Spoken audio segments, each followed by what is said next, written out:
Director and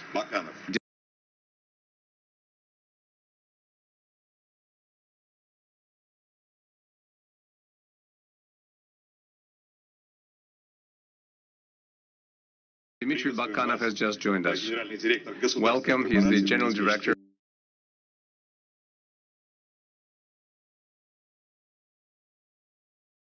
of the State Corporation for Space Exploration, Roscosmos. And now we would like to invite to the stage First Deputy Prime Minister of the Russian Federation, Mr. Denis Manturov.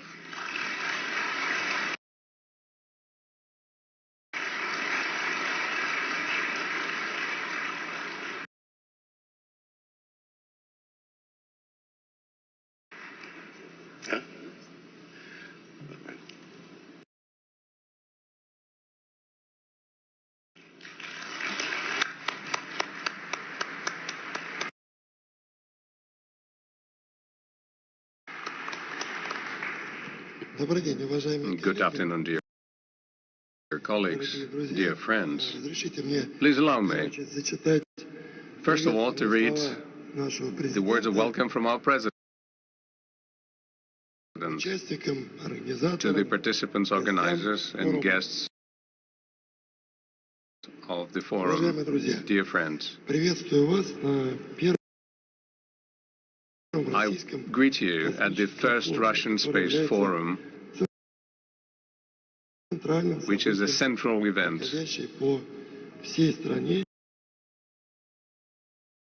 that is taking place as part of the Space Week this week. And together with Russia, the whole world is celebrating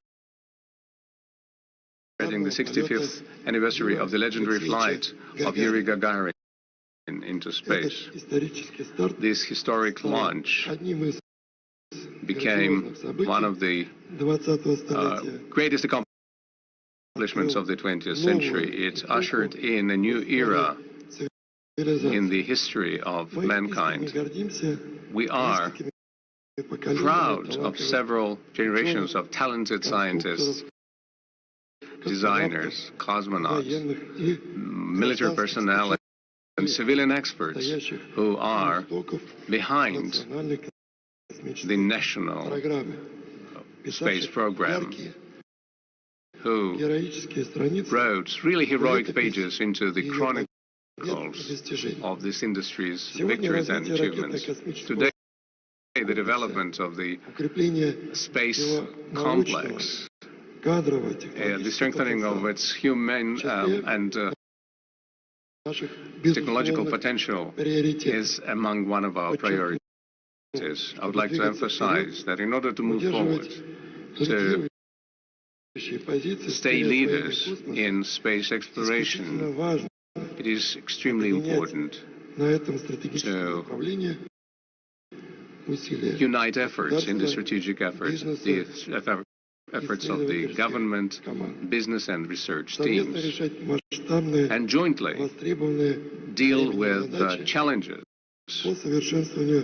that are timely so that we can improve our space and ground-based infrastructure and increase our constellation of satellites and introduce new materials, digital and nuclear technologies. I am convinced that effective implementation of space programs will drive innovative development of Russia, will help improve living standards of our people and improve our defense capabilities and security of the country, and of course the sovereignty of our motherland. I wish you a lot of success and all the best. President of Russia, Vladimir Putin.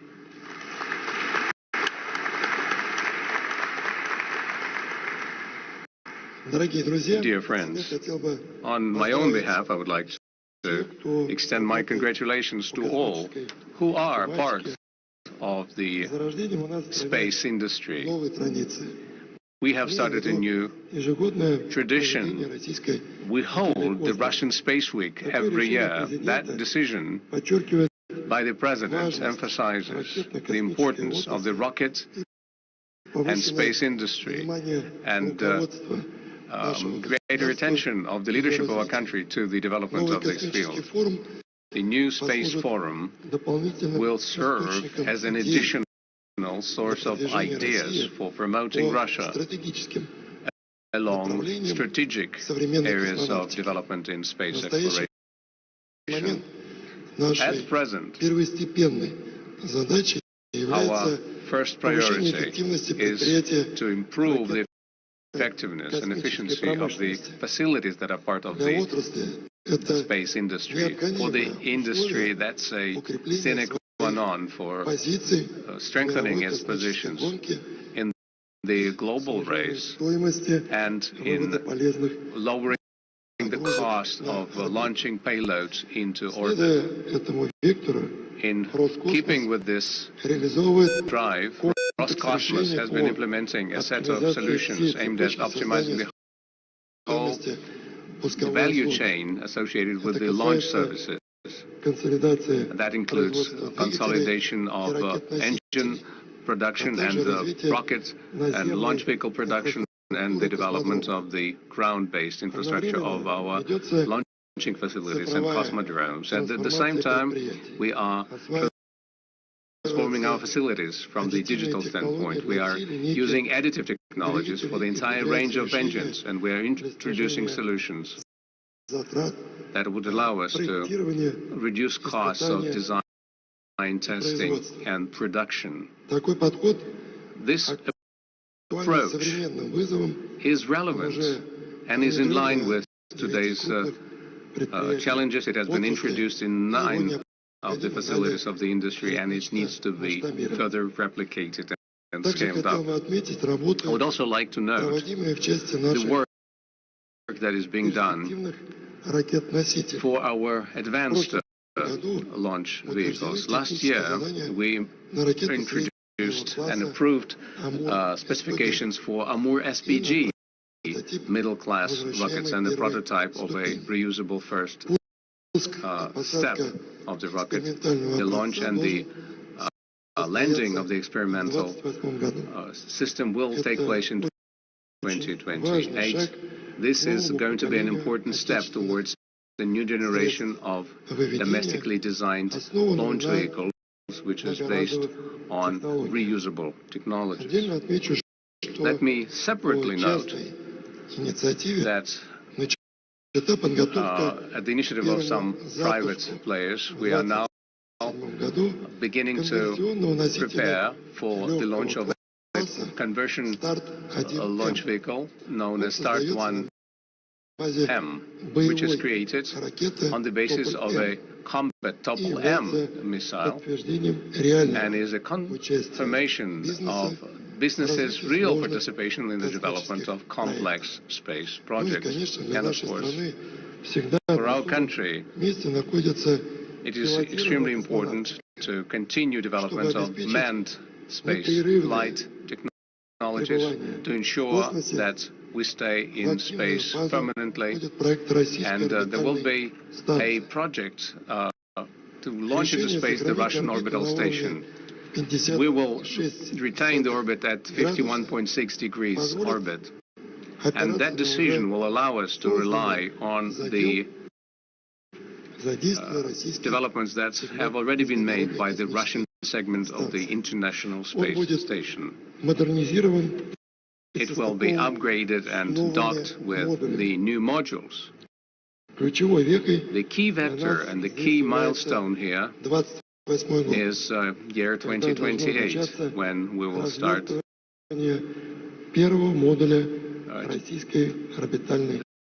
assembling the first module of the Russian orbital station. Without a doubt, we have a lot of other important projects that we're working on. They are aimed at intensifying the development of space services and also at conducting unique scientific experiments.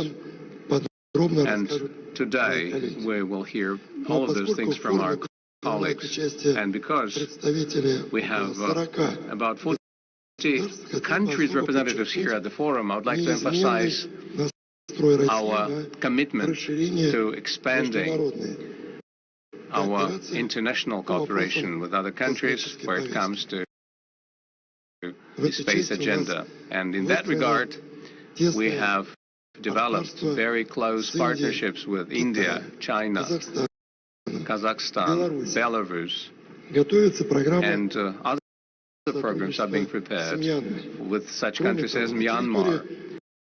In addition, on the territory of friendly countries, we are expanding a network of ground-based stations of the Russian GLONASS system. With a number of CIS countries, African, Asian countries, and the Middle Eastern countries, we are currently working to prepare for contract signing for joint flights, manned flights, and we're also negotiating joint equipment and remote sensing. It means that the space remains the topic that brings countries and continents together. Russia has always been committed to the openness in this field. We think and we believe that this kind of cooperation must be strengthened based on the principles of equal access to space, meeting everybody's interests, and keeping space for peaceful use. So, dear friends, Russia is committed to ensuring technological sovereignty in the space industry. And this is our basic priority. At the same time, we are prepared, and we are always happy, and we welcome cooperation based on mutual respect. And I really hope that this forum will promote positive change in the industry and will promote implementation of joint international projects. So allow me to congratulate everyone on the occasion of the upcoming Space Day and wish all the participants great forum, new projects, and successful implementation of all ideas and new discoveries. Thank you very much.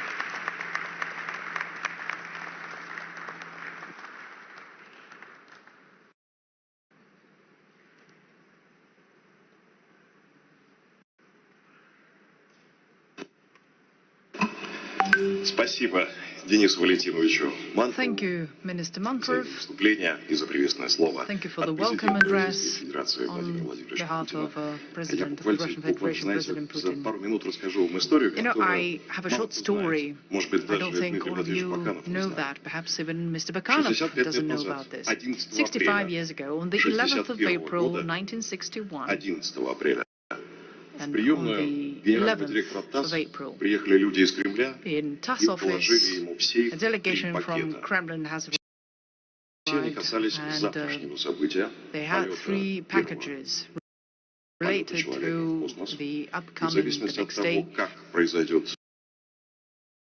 space flight. And depending on the outcome, our agency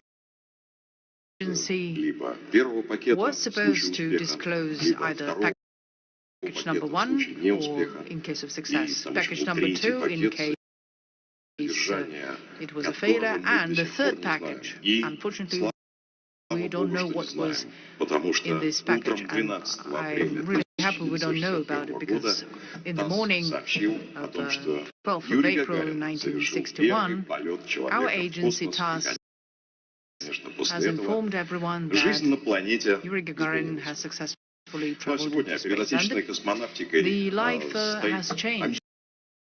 The world has changed. But now we realize that we're faced with a big challenge, a very pragmatic task. We're about to preserve the heritage, and we need to make it even bigger. We need to ensure the capabilities and for the development. And we have a national project called Space. So how can it actually help us achieve the goals that I spoke about? So I would like to give the floor to the Director General of Roscosmos State Corporation for Space Activities, Dmitry Bakanov. Andrei, thank you very much for the question, but allow me by thanking everyone, all the participants. Thank you for making time, for being here today with us. And I see that we have a lot of people. It means that our topic is very relevant. Thanks for being here with us to discuss this. And I would like to extend my gratitude to the Roscongress Fund. Thank you for supporting us. This is the first space forum, and this is going to be an international platform. We had a lot of international issues, but thanks for the support, and thanks to our partners. So without partners, we wouldn't have been able to make it here and to organize this forum. Thank you. And of course, I would like to extend my gratitude to our speakers, our guests. As Minister Matrov said, we have 40+ representatives from many countries, despite all geopolitical issues. Thank you very much for being with us here today. So, moderator started with a bit of history. Allow me to do the same. So, this is the first Space Week. It is organized upon the request of the President. This is an homage to our heritage. And the first words related to space were pronounced in Russian. And we can hear Russian language on the orbit all the time. We have unbelievable predecessors, Yuri Gagarin, Alexei Leonov, Valentina Tereshkova, engineers, designers, Sergei Korolev, Rushko.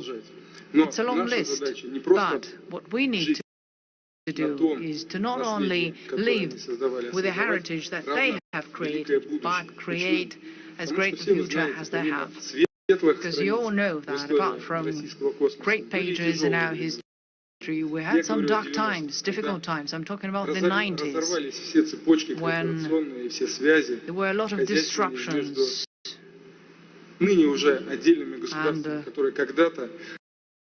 And some time ago we had one big block of countries, but then we had individual countries, so it thrown us back 10 years. But every dark page turns, we can flip it and see a better page. So, as Mr. Kondrashov has rightfully said, we now have a national project.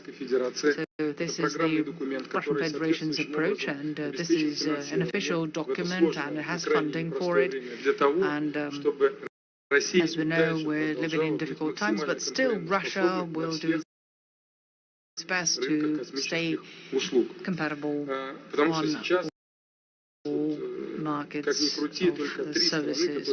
Only 3 countries are present in every segment and every part of space. That is Russia, the United States, and China.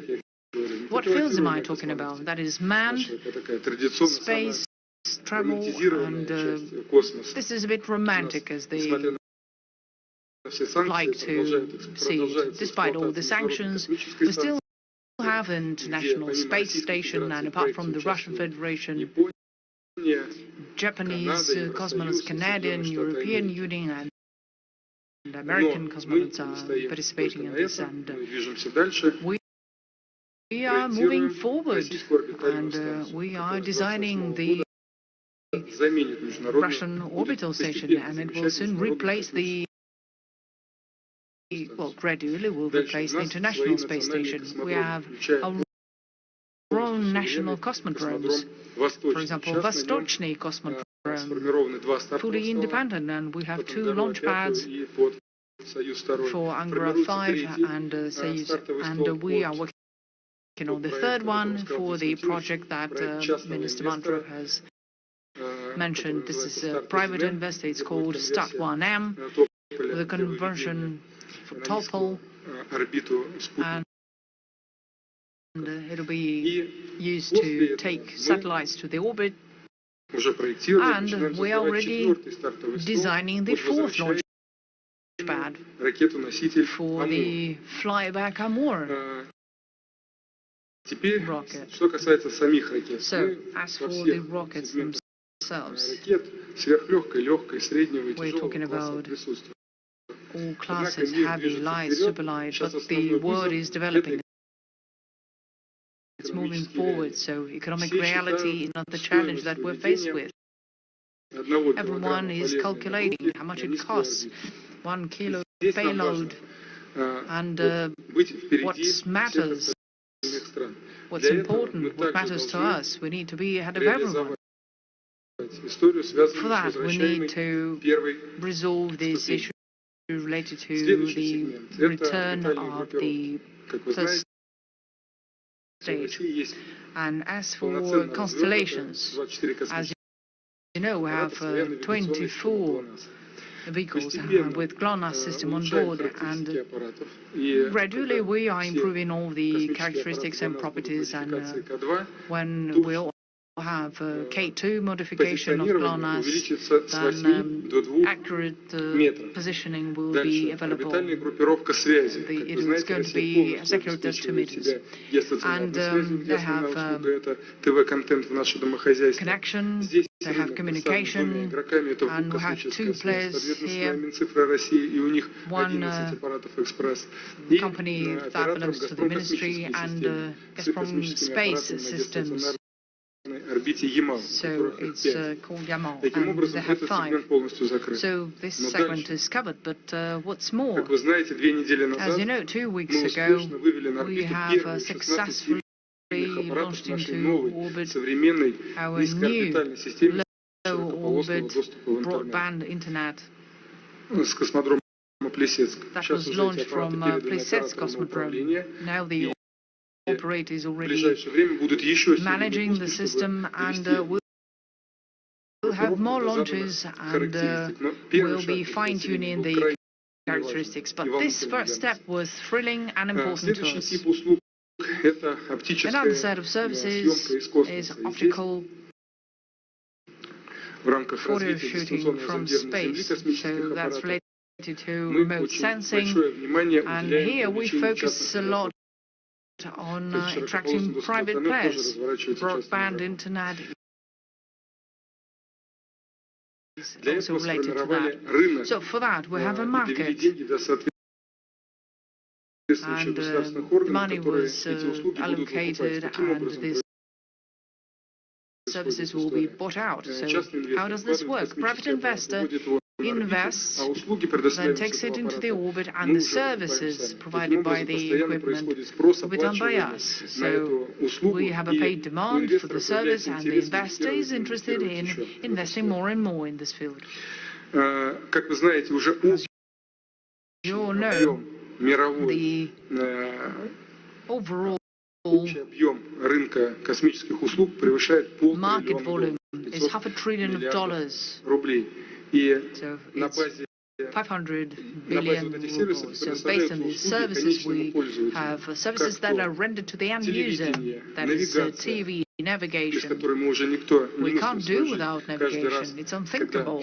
And every time we get in the car, we turn on the navigator and it tells us what's the best way to get from A to Z. Meteorology,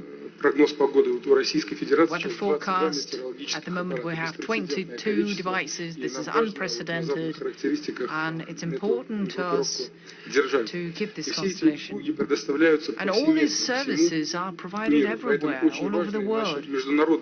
So our international cooperation is crucial, and we are working together with the United States on the International Space Station. We have a project with China. We want to build an National Scientific Lunar Station, and dozen more countries, dozen plus countries are interested. And thanks to Kurchatov Institute, the nuclear-based power plant that is going to give more energy to deploy the infrastructure.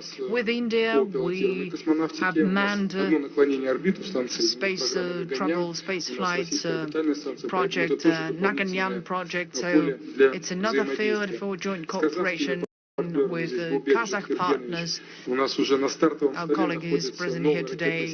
We already looking into Soyuz 5 within the framework of the BITREC project. They call it the clock. We call it Soyuz rocket. So as for our brothers from Belarus, we are working on another very important equipment, piece of equipment with a high resolution. Well, the resolution is very ambitious, the project is very ambitious, but still.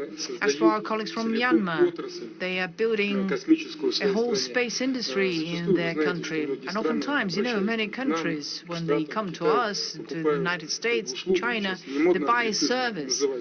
Well, it's not trendy to use English words, but still, they buy satellite, they get nothing, no technology for the country, and you have to pay for the service, no development of the space technology for this or that country. But in this case, they are training personnel, they have deployed a on-land station, they learn how to do all of this, and they are developing thus the technology. As for the United Arab Emirates, we have a historical background, we have historical ties. There was an astronaut some time ago trained by the Russian Federation. As for Zimbabwe, Zimsat 2 was launched from Cosmodrome Vostochny, and as for the space industry, we have 14 more, 50 plus billion rubles. That's how many projects we have. So speaking about forum, I can't help but mention young people, personnel, because in the long run, what we've been doing all this week and what we do is we want to attract young people in the space industry. At the moment we have 400 space classes, and until the end of this year it's going to be 500. 28 institutes and universities are part of the constellation of Roscosmos project. As you know, there's Amai, Amhadi, and many others from different cities, from Samara, from Moscow, and 4,000 plus graduates annually are being trained for our field. And Universitat and Space P projects are also very important. School children and students can assemble a spaceship with their own hands, so it's not going to stay on the shelf. It'll be launched into the orbit, and from there services will be rendered. So this is really great, and it's great when such specialists come to work for this or that corporation. They are already prepared, they're ready to work on something more serious. So very briefly I try to take your question, and just like Minister Mantrov, congratulations on the upcoming Space Day, and welcome to the Space Week. I think this is a great event for all the cities, and everyone is aware of this news and are involved in this process. Thank you so much. Спасибо, Дмитрий Владимирович. Thank you, Dmitry. Thank you very much for your speech. You said that we have a project with Belarus. We have joint project in space. And actually, speaking about Belarus, had we started naming the fields that we work in together, then our time wouldn't be enough. So the two countries that could join their forces in technology and science easily to explore the space. This is unbelievable. And here with us, we have Vladimir Karanik, chairman of the Presidium National Academy of Sciences of Belarus. So I have a question for you. What scientific challenges we have already faced with, and did we have a breakthrough? I mean, a challenge is an opportunity. So thank you so much. Thank you, Andrei. Thanks for the warm words. Thank you for the introduction. Well, speaking about space, well, the challenges are pretty much the same as in other countries. How do we ensure more resources and better reliability? How do we protect people? How do we protect equipment, electronics? How do we achieve more? And I really like our close cooperation. As Dmitry has rightfully said, it's about remote sensing equipment, and we've accumulated more than 10 years of experience, and this new piece of equipment is going to be a success, I'm sure, because this relies on really good traditions that we have, and the results we saw in previous success stories. Another thing I'm happy about is that we are also part of this lunar program, because we have some developments as well. And we have some protection systems, we have some experience in nuclear technology, so I really hope that to a certain extent, just a bit, get us closer to the success when, for example, absolutely safely we'll be able to get to the moon, make the first step and work there. Well, you can rely on my medical background. Space is very unnatural, different temperature, radiation, no air, and some people thought that it's impossible for a human being to be there. But 65 years ago, we saw that there was a human being who managed to overcome gravity and get there. So now it's a workplace for many people, but space has not become safer. So to me, I think we need to join forces and resources of all of the planet. So from technological standpoint, we are prepared to do much more. But mentally, we are prepared, perhaps or not, to overcome our discrepancies, disagreements, but as for the Russian Federation, we managed to do that, and we have really great relationship with Roscosmos. And this allows us, as the country that doesn't have its own launch pads or launch vehicles, still participate in the space exploration, but really value that. And our interactions is something that allows us to find new common grounds and to deal with the new ambitious tasks that we're going to be dealing with together. Thank you, Mr. Karanik. Vladimir Karanik, chairman of the Presidium of the National Academy of Sciences of the brotherly Belarus. I'm just wondering, have you ever thought, no matter what happens in the world, whatever geopolitical situation, strife, wars, space, has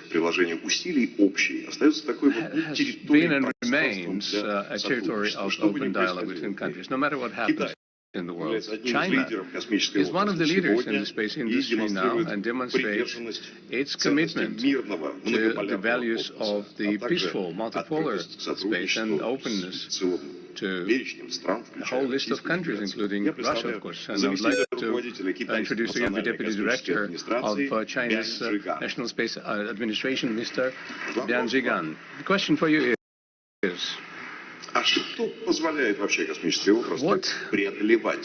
allows the space industry to overcome this international crisis that we are seeing right now?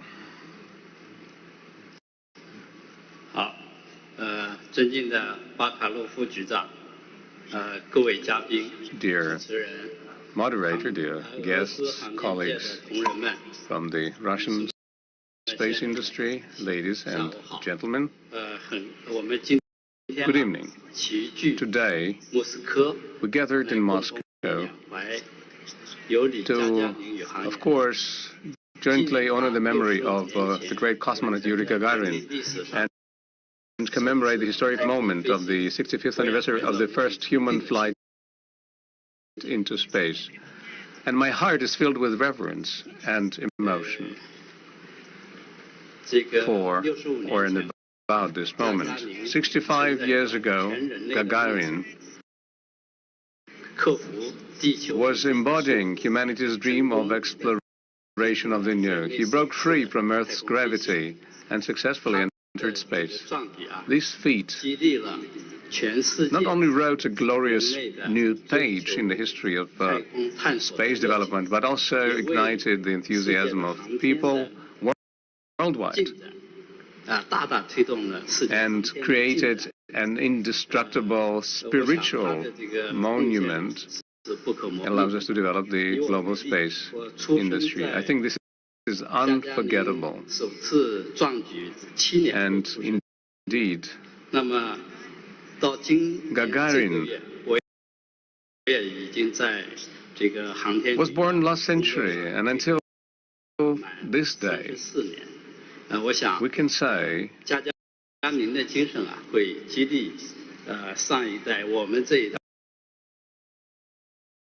a lot of time has passed since that moment. I have been working for decades in the space industry for over 30 years, and we are all standing on top of what he has done for us in the past, and we are developing what he has done. And now I'm certain that his feats of bravery will always be in our hearts. And now I want to answer your question and share with you my views on what is happening with the industry, what industry difficulties we need to overcome, and how to maintain cooperation. I believe that the space industry has changed from no man there to presence of men in near Earth space to deep space. And no matter how the situation may change in the world, this exploration is based on countries cooperating with each other. We all understand that the research in the space is something that is a difficult endeavor. We have a lot of projects that require us to join forces between different organizations and countries so that we can uncover and unveil the secrets of the universe and predict how events are going to fold out and what are going to be the natural events, and that includes our Earth remote sensing data that are provided by many countries, and we need to support the technologies in different countries in order to do urban planning, explore resources, prevent disasters, and that requires all countries to cooperate. That opens boundaries. So space is an important bridge that allows us to organize this international cooperation when we can together overcome differences and retain consensus. Continuing to cooperate for everyone's benefit. It doesn't matter how the situation changes. The development of technologies in space is something that is going to be our main objective. Therefore, Cooperation in the space is an increasingly important task. I wanted to say that for many years I have been observing what has been happening in this industry. There are three things I wanted to share with you. We need to use space peacefully, we need to do it equally, and we need to cooperate. And of course, space development is the cause for the entire humanity. That shouldn't become a playing field for major states. This is where global intervention should be happening. Thank you, Mr. Zhigang. And we are moving on, going to the south towards Equator to Indonesia. On July 8, 1976, Indonesia launched its first artificial Earth satellite into orbit, indicating its sustained interest in the peaceful uses of space technology, and it is already confidently moving towards the construction of the first Indonesian spaceport. Indonesia is close to equator, and the experts know that if you build a spaceport near equator, you are saving on fuel while retaining the opportunity to launch into space a lot of payloads. What are the opportunities that this opens for Indonesia and for the economy of Indonesia? And what benefits can it bring to the economy in the future? And I would like to take the floor now by the chairman of the National Agency for Research and Innovation of the Republic of Indonesia, Mr. Arif Satria. Dear Moderator, Honorable Speaker, ladies and gentlemen, please allow me to begin from a broader perspective. Today, space is no longer limited to exploration. It has become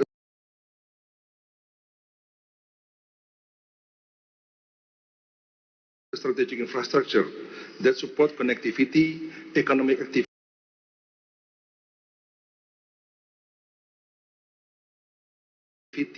and public service. In many ways, space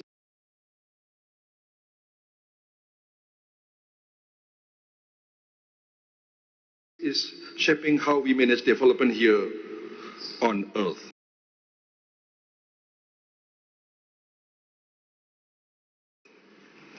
Indonesia's space agenda is driven by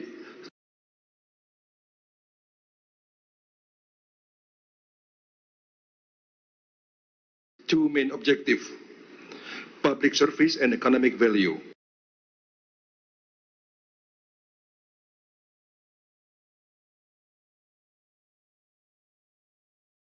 As the world's largest archipelagic country, we rely on satellite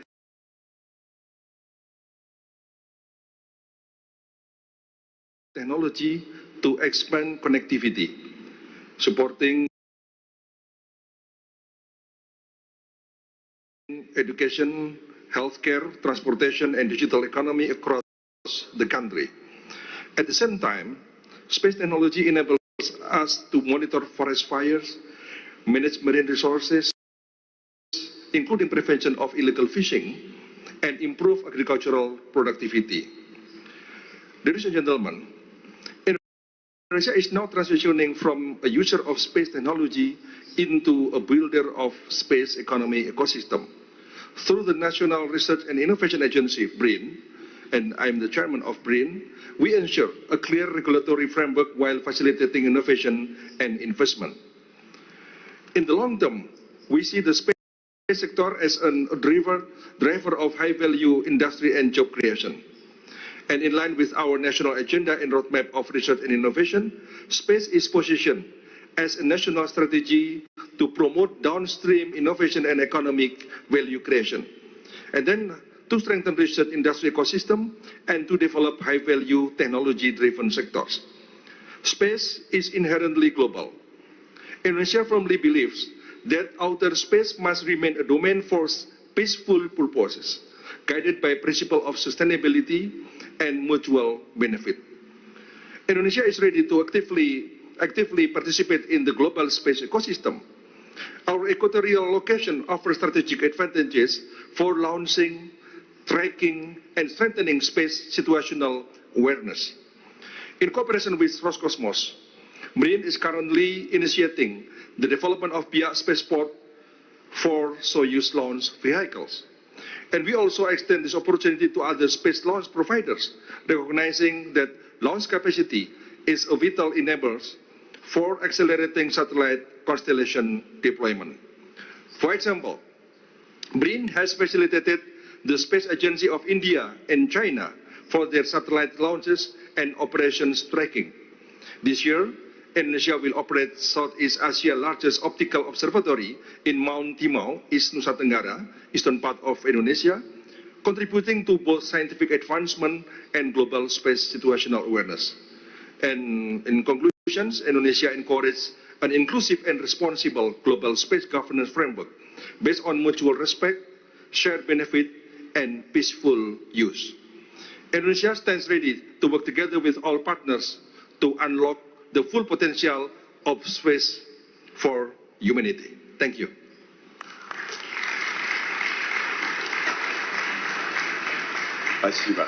Thank you so much, Your Excellency.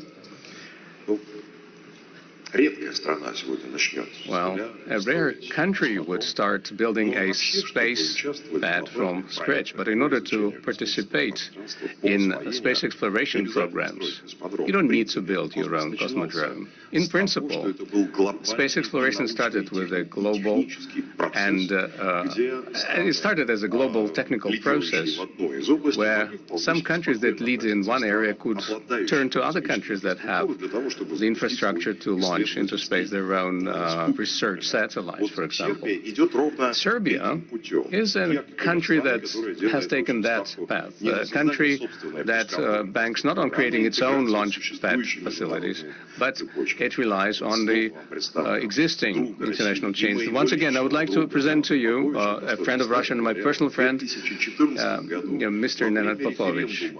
And during the referendum in the Crimea in 2014, he was the head of the delegation that was observing the referendum, and now he is the Minister of International Economic Relations under the government of the Republic of Serbia, and he is also the President of Serbia's Popular Party.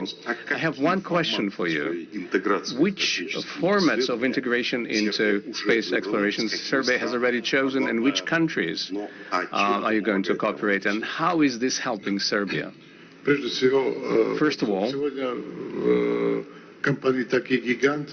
would like to say that companies from such giants as Russia, China, Indonesia, compared to them, Serbia is a small country, and of course we need to cooperate with others. We are really thankful to Roscosmos Corporation for the ability to maintain this cooperation. Back in 2019, we signed a cooperation memorandum. Now we are going to deepen our relations, and I'm confident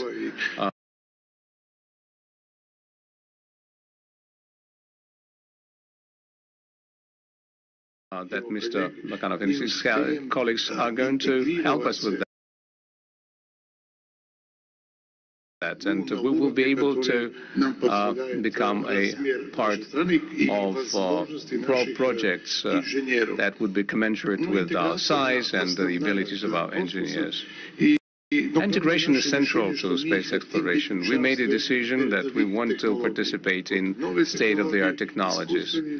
New technologies, AI, everything related to space. You can't move forward without that. By the way, we started cooperating with our Chinese colleagues. We met twice with my neighbor here at the podium, and it's very important for the future. Because in addition to the large countries that already have access to the outer space, countries that do not have this ability can integrate with other countries. They can offer something that they can do. Serbia has its own proposition, the engineering potential of our engineers, mathematicians, scientists, researchers. and our scholars at our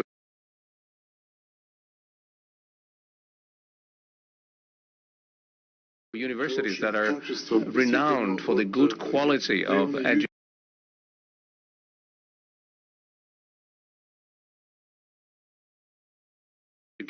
that they provide. And we serve as this nucleus of this education in Southern Europe.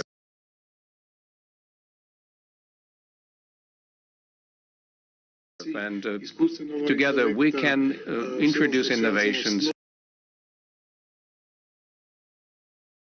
AI, and everything that's related to new technologies. We can use that everywhere, including in the automotive industry, and the support of such large corporation as Roscosmos would be quite helpful thanks to their knowledge. I would also like to say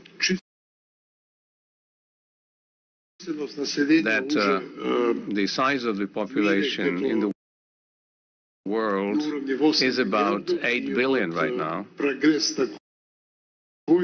the rate of growth is such that we increase the population by 1 billion every 12 years. And humanity is approaching a moment where matters of economic development cannot be viewed within just one planet. Therefore, what Russia is doing, what China is doing, are quite important endeavor. That's important for the whole world. I think another key word that I need to bring up is new technologies, high technologies. Thank God, state corporation Roscosmos has a great cadre of researchers, developers who chart the direction of where the space exploration industry will be going to for the next decades. A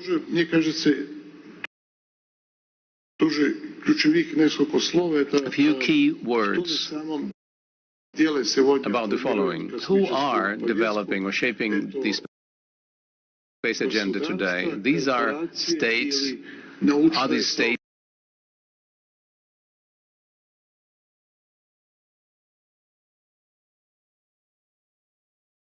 corporations or the scientific community? I think the answer is natural. It's all of the above. It's a joint activity, a joint task where governments can play a key role as regulators, as investors, and as coordinators. The leadership role should belong to the state. And of course, the scientific community opens up new horizons. And they do anything possible for propelling technological development. And of course, the industry, the manufacturing industry ensures that this is implementable, this is doable. And the goal for the next 5-10 years would be to include as many private businesses in all of the processes associated with manufacturing. I'm confident that a private business can become one of the drivers, and as it is in many other sectors of the economy, it can work with such corporations as Roscosmos. Together with them, it can become a good integrator, a system integrator for the space industry. And in closing, I would like to say this. Tremendous scientific potential is something that needs to be shared. We need to combine our forces, and the future belongs to space exploration. Somebody said here, the economic component of space, and I think the future of the economy is also in space. Thank you. Спасибо. Nenad Popovic. Thank you, Nenad Popovic, Serbia. It's interesting that there are several clubs of different powers or states. There is a club of nuclear weapon states, and we don't even know how many nuclear weapon states are there in that club, because if you count the classic pool of the nuclear power plants, the others would not admit that they have it, nuclear weapons. They work on that in secret, and we don't know how many are out there. We can only suspect, but it's easier with the club of space powers. But it's not as easy. It had been believed that the pool of space powers includes those countries who, since the middle of the 20th century, have been developing their space programs consistently. And in the 21st century, in the 21st century, they are just strengthening their efforts in this field of space exploration. But in reality,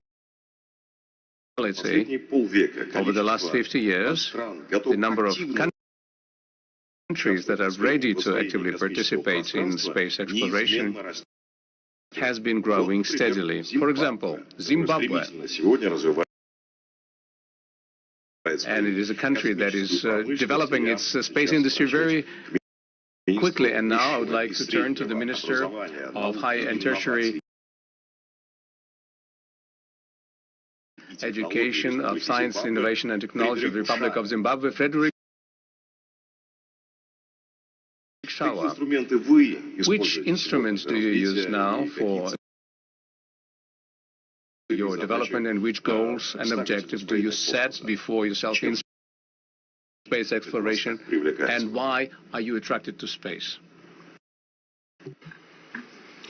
Thank you very much, moderator. And thank you for the opportunity to contribute to this very important conversation. The history of space exploration shows us that competition drives breakthroughs, but we are confident that cooperation builds sustainability. Today, I speak from the perspective of a nation that believes space is not a luxury, but it is a practical tool for solving earthly challenges. And we ask ourselves, who sets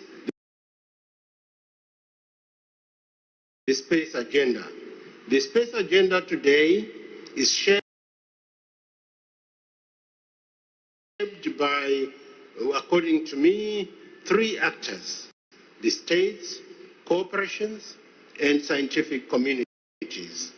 With respect to the states, they provide direction, security, and long-term investment opportunities, whereas the scientific community train the next generation and ensure that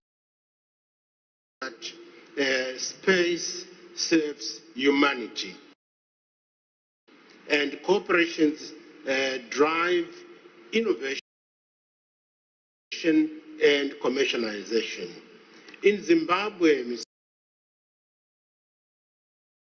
Moderator, our National Space Agency, SANSA, is housed within the Ministry of Higher and Tertiary Education, which I lead.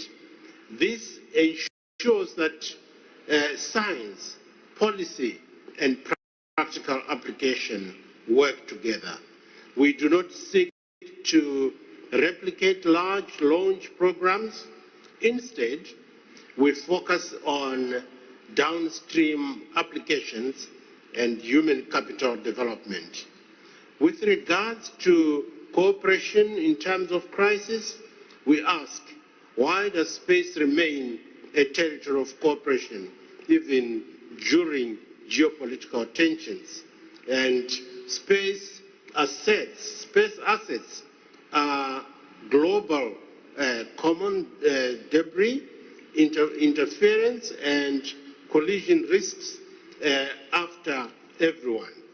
Mr. Moderator, science itself is collaborative. No nation solves these challenges alone. Therefore, Zimbabwe is proud to participate in the African Space Strategy because pooling resources is the only sustainable path for a continent of 54 nations. We ask again, can we go it alone? The answer is simple. It's not sustainable. Large-scale space projects require a lot of capital and expertise that no single nation possesses it alone. The era of solo space nationalism is paving a way to shared infrastructure and mutual interdependence.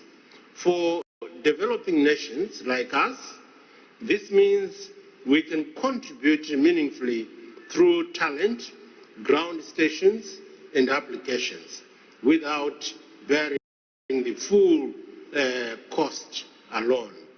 With respect to practical solutions from space, let me give you some practical examples of what space delivers. In Zimbabwe, we use satellite data to improve monitoring of crop health, manage water resources, and plan urban development. These are not abstract exercises. They are tools for economic development and for food security. Our vision, therefore, is that contribution to the global capital space endeavor is centered on human capital development and practical applications. Through our agency, ZINSA, and our universities, we are training young African scientists and engineers. Our vision is very simple: space for development. And every satellite launched, every partnership forged must answer one question: does this improve the lives of the ordinary citizens of the country? Last but not least, allow me, Mr. Moderator, to conclude by saying competition gave us breakthroughs, but cooperation gives us sustainability. The cosmic reality of 2035 will be shaped by the choices we make together today.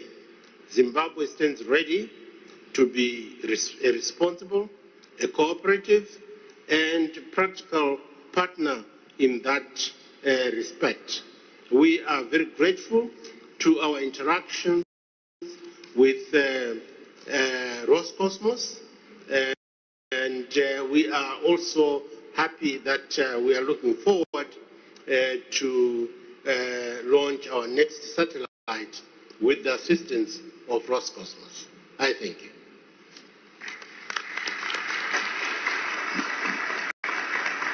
Спасибо вам за ваше выступление, господин Шава. Thank you very much, Мы с Mr. Дмитрием Shawa. Владимировичем Бакановым несколько дней назад Together with Mr. Bakanov, just a couple of days before this event, космический романтизм, we've been который talking about спустился на this планету Земля space с полетом romantism первого человека в космос, related to он the first сохраняется или space не journey. сохраняется? Is it still Дмитрий Владимирович there? мне ответил, что Is еще it как not? сохраняется, что And Dmitry said, очередь из yes, пацанов, которые it's хотят still very быть romantic. космонавтами, они сейчас There's a long line of young да, Дмитрий Владимирович?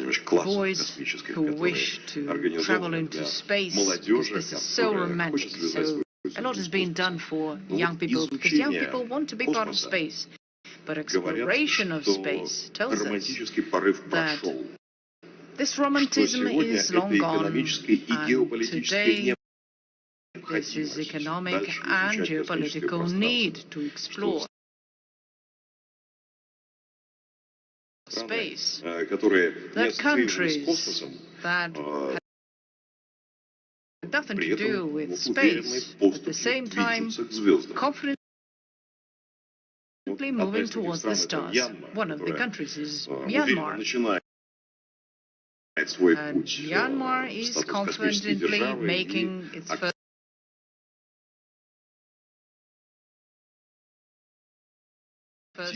steps as a space power.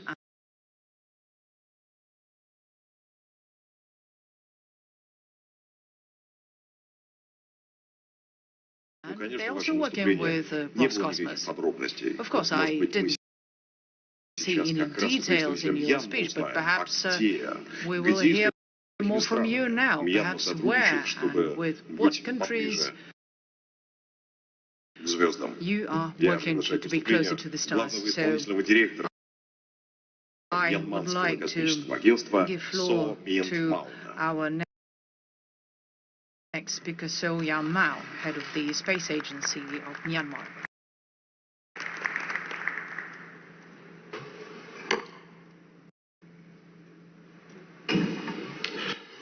Thank you very much for being me to invite to the very remarkable events of this big ceremony in Russia.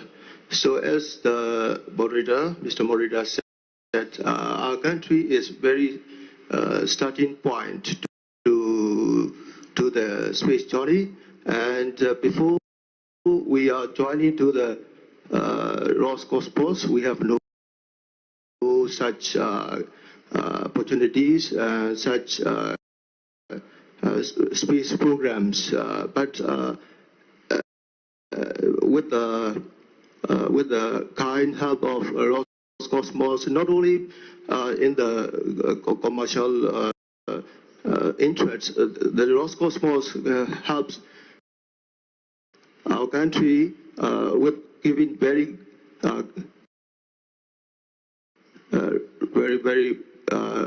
important guideline how to start, how to implement systematically to raise our space economy in our country.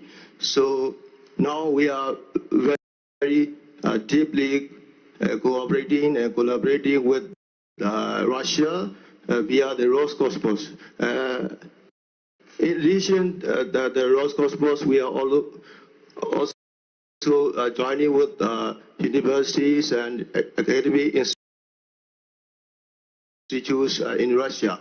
And other partner countries, we have China, India, Pakistan, and others, neighboring countries in the Southeast Asian associations. So now we are very many projects to be implemented with a very new feature. Let me say,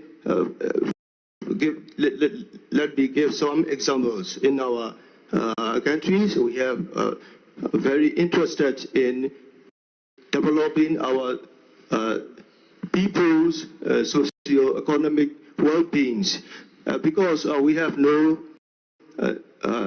background to advance technologies. So that is a reason now we are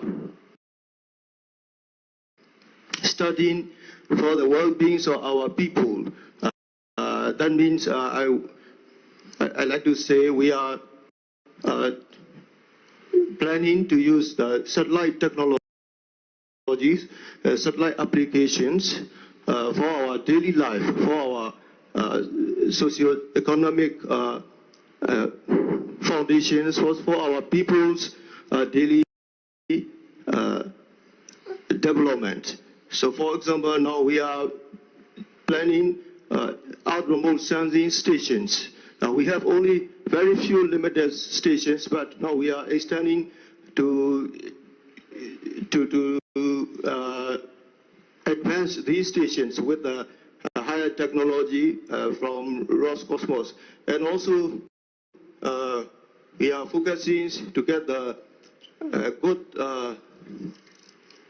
navigation systems, because we are not, in our country we normally use the general navigation system like GPS and others, but now we are planning to build Russian GLONASS navigation system in our country. So that is the first step.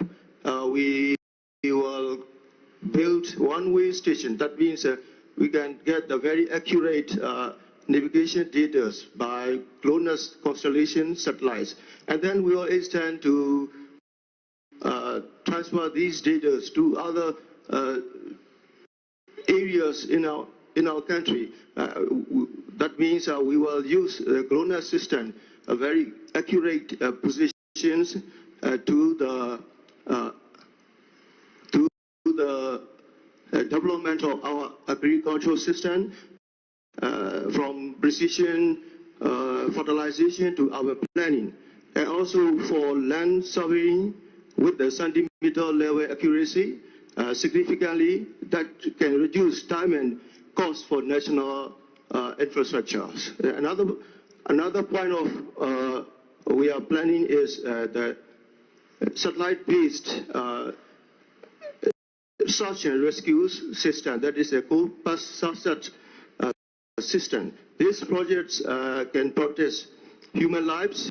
It enables the precision location of ships in districts at sea or in other areas. So this is a practical solution that can save countless lives in search and rescue operations. So that is another project with Roscosmos we are now doing in the way. And then, as I said about, we will upgrade our remote sensing and disaster monitoring systems. We can use satellite imagery to monitor for the deforestations, for the flooding and earthquake risk. So we can predict natural disaster caused by climate change. And so that is, we will use the very good resolution imagery satellite data from our partner satellites companies, especially from Russia or China. And that will raise our national people's living standards. So another one is, I want to say, we are going to plan the automated system for warning of a hazardous situation in outer space. This is Aerospace system, Russians network. So now this system monitors the space at 24/7 time. So we can join these systems to build the infrastructure in our country. Now we are planning to get the good location, to good position, to get a very good view of satellite observatory systems. And this can protect, it ensures that members, if we have our own satellites in future, we can use this system to keep up our satellite orbits and to avoid other unwanted collisions from space debris and others coming space objects. So first we will get the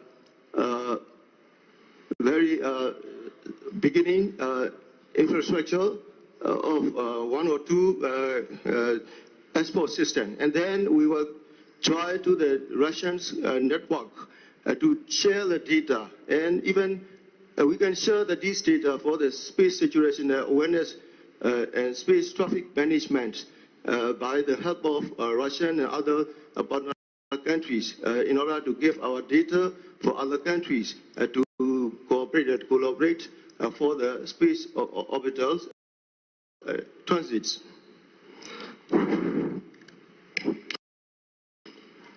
So I like to say that in our country, it is a very good example. We have very start positions, but we can pace very rapidly and very good acceleration with the help of our friends in Russia and other countries. This is the very common ground of space applications. So finally, I like to say that we have very focused on practical cooperation.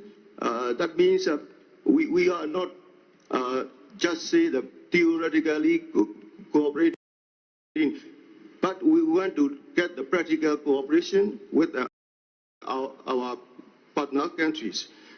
And then we will take our responsibility. If we extend our applications of satellites and space technology, we have to give our responsibility. So that means we will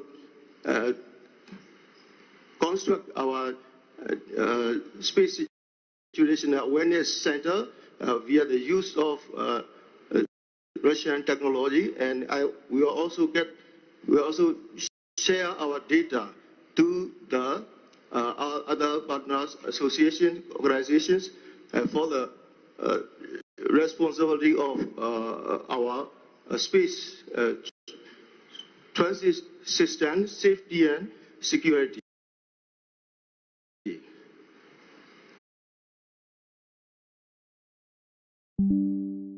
We must have the very mutual trust to our each friendship and partners because we are relying on each other according to the technology, according to the capacity building. There are many different capacity and technology kept in our country. So to overcome these difficulties, we have to make very close and tight collaboration. So let me say very at the conclusion, I like to say that the space technology is not only shapes our future, but also it can bring our nations very close ties together. So that is our hope, and I think we will continue for the safer and for the better humanity of our world by using space for the peaceful purposes. Thank you.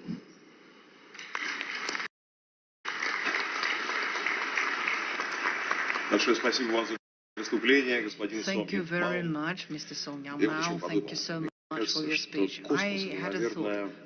I think that perhaps space is a rare field where we can't really say that globalism is bad. The club of space powers often expands because you don't really have to have it all. You don't really have to be technologically independent to get access to the orbit. But when any of the powers is trying to put together a strategy for long-term presence of its own, then we have a question. When does the technological dependence start? Sometimes it's tricky. We have cloners, Americans, Chinese, they have something of their own. Okay, we need to take this opportunity, enjoy this, but where's this balance between global cooperation that allows you to travel to space already tomorrow, and where's this technological sovereignty?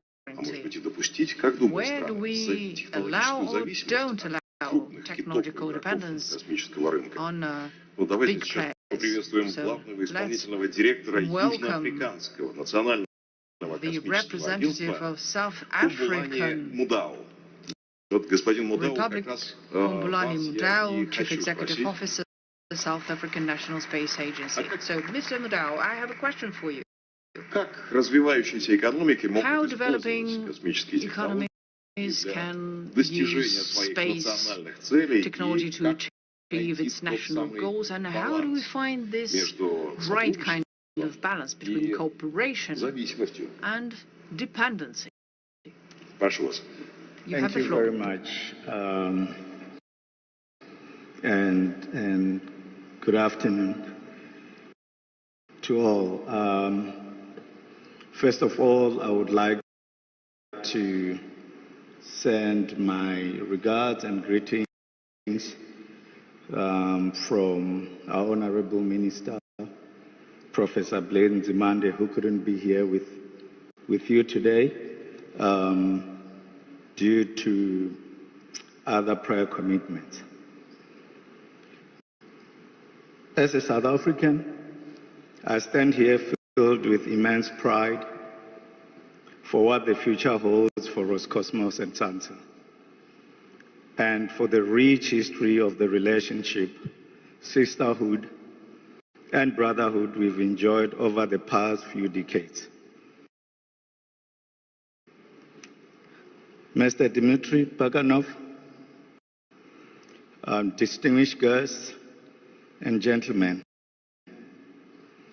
as SANSA, we feel deeply honored and privileged to be among you today, celebrating this remarkable achievement alongside Roscosmos. I just want to give a context for why this is so critical. 2 years ago, I was right here in Moscow, where we were celebrating 25-year tenure of the ISS in orbit, which was truly exceptional. And commemorating this special day with the brilliant minds who played an instrumental role in our journey here is no small feat. Secondly, I just want to point out that back in 1998, you constructed Zion, the control module, making it the first segment aboard the ISS. It provided critical services like battery power, fuel storage during the initial assembly stages, also serving as the docking zone for various space instruments. When I reflect on that and the pivotal role that it played, it laid a steady foundation essential for leveraging the collective expertise inside of the ISS partners in achieving the project objectives. Ladies and gentlemen, this serves as a vivid testament to the immense contribution Russia has made to the international cooperation and development. Today we celebrate not only the excellence of conducting either space segments or first human space flight, but also excellence of global collaboration. As we move forward, let's acknowledge the remarkable power of collaboration and partnership, which have previously accelerated innovative solutions to various developmental challenges. SANSA eagerly anticipates learning from Roscosmos and advancing our country's space programs to new heights. We draw profound inspiration from global collaboration and partnership with Roscosmos that has previously succeeded, including the human space flight, the Zaya, and the ISS. 2 years ago, with the former DG, Mr. Borisov, we launched PENIOS in South Africa in tandem with Roscosmos, which is vital for space debris monitoring, safeguarding our space assets, and for future manned space missions. We aim to focus on building capacity in the areas of space situational awareness as well as space traffic management as part of our South African space program. Ladies and gentlemen, within the cosmic expanse, we not only encounter the vast universe, but also a glimpse of our collective aspirations. As SANSA, our agency's novel vision epitomizes this aspiration, envisioning a South Africa surmounting its confines, propelled by innovation, accountability, and a profound dedication to service which we believe Roscosmos has steadily built over the years. Additionally, we are excited to learn from you as our counterparts as we share knowledge and innovative technology to bring real development in areas that will help improve the quality of life of citizens through the provision of satellite data, remote sensing applications, products, and services. Let me conclude and say, ladies and gentlemen, let us all collectively applaud Roscosmos today for the instrumental contribution they've made over the years as we celebrate 65 years.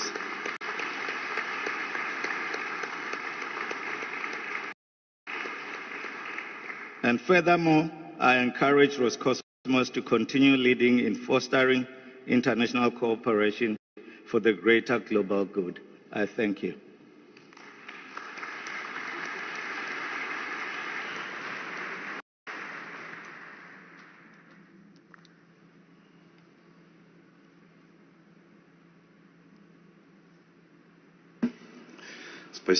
Thank you to our great friend, Mr. Mudau, for his speech with the news from South Africa. And let us continue now discussing one of the topics of today, and which is why the industry needs international cooperation.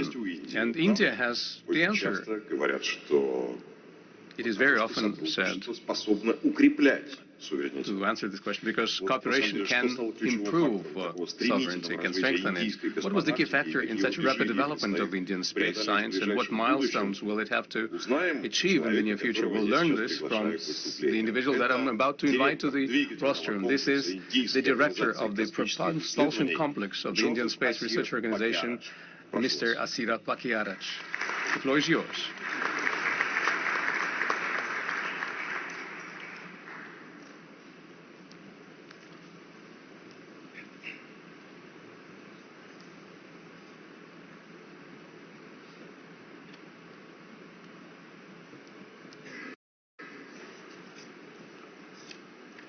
Very good evening to all. Respected dignitaries on the dais, off the dais, and all my colleagues in the business of space. In India, I bring greetings to you from the Indian Space Research Organization. In India, industries form the backbone of the growth of the space activities.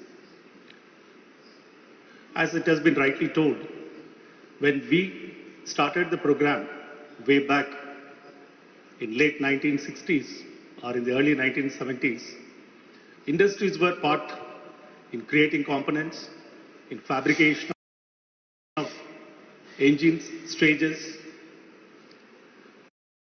But then when we travel forward to greater heights in delivering heavier payloads into the orbit, industries took a different role of integrating systems. And they have started analyzing things for us, not only in the space transportation systems, but also the spacecrafts and the ground applications. Now the Indian industries are in a matured state to handle the integration or making the entire launch vehicle. So we are in the process of transfer of technology of realizing the launch vehicles and flying them to the industries. As you are aware, we have 4 launch vehicles right now: the SSLV, the smaller satellite launch vehicle, PSLV, GSLV, and the LVM-3. And the one launch vehicle has been already taken over by the industry. The remaining launch vehicles, we are heavily depending on the industries to fly them. As ISRO moves forward for the newer programs of human space flights, establishing the space stations, I'm sure the rich aerospace culture which has been imbibed by ISRO into the Indian industries are really useful in taking forward this task by the industries. And when I mentioned that this culture has been inculcated into the Indian industries, the Indian industries are not only going to be useful for the Indian space program, but they are also in the process of partnering with the rest of the countries who are there in the program to support the global spacefaring activities. India, we started with very few industries, but then with the advent of the new space policy in the year 2023, the number of industries have grown from single-digit number to now something about 400 plus. I'm sure this growth is really phenomenal, conveying the message of the industrialization and enabling the industry's partners to take the great responsibility of building space stations for human space flights in the coming years. While I greet the organizers, Roscosmos and Roscosmos for commemorating the 65th anniversary of the space flight which has been taken by Yuri Gagarin, India also joins Russia and rest of the countries in greeting Russia for all the support which they have been extending for the growth of space program in India. Thank you.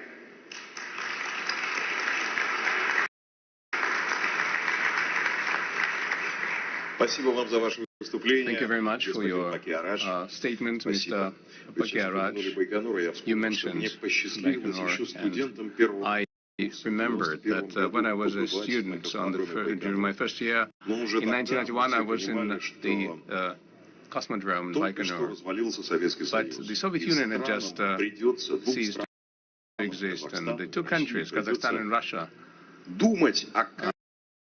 would have to think about options for joint use of such a huge infrastructure project as the Baikonur launch facility. And the leaders of Kazakhstan and Russia had enough political wisdom to agree on the joint use of the Baikonur Cosmodrome. And now both countries have experience in joint use of the Baikonur launching facility, and that laid the foundation for joint projects. And Mr. Bakanov already said that we are approaching the finishing line in a project called Bayterek, a Russian-Kazakhstani project that will give new life to the Cosmodrome and will elevate our cooperation to new levels. And now I would like to invite to the podium Chair of the Aerospace Committee of the Ministry of the Artificial Intelligence and Digital Development of the Republic of Kazakhstan, Mr. Baubek, Oralmagambetov.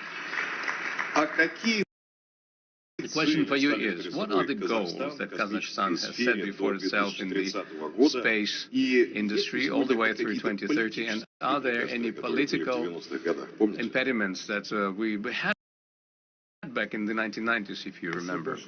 Thank you very much. First of all, I would like to congratulate everyone on this great date, on this holiday, the 12th of April. It is indeed a major milestone and a great festive occasion, not just in Russia, but around the globe, because that's something that laid the foundation to the era of space exploration. I would like to start with the global challenges, if I may, that we see in the world today. Currently, the near-Earth orbit is stopping being a technological domain. It is becoming part of the economy. Whenever we talk about space, outer space, we're not just talking about a launch of one satellite. We're now talking about data economics, about spatial monitoring, and activities in this space are becoming a part of states' critical infrastructure. And this new reality changes the logic of the market. Large technological companies, state companies develop new architecture, where the key roles is played by communications, data analytics, security. And the development of these processes see the strengthening of the role of the state as the buyer that strives for technological sovereignty and the further development of space research. And against this backdrop, Kazakhstan has been stepping up its space exploration activities. We have developed the fundamental infrastructure that includes telecommunication satellites, Earth remote sensing satellites. We are developing the national manufacturing capacity. We now have 6 satellites that are being built as we speak, including those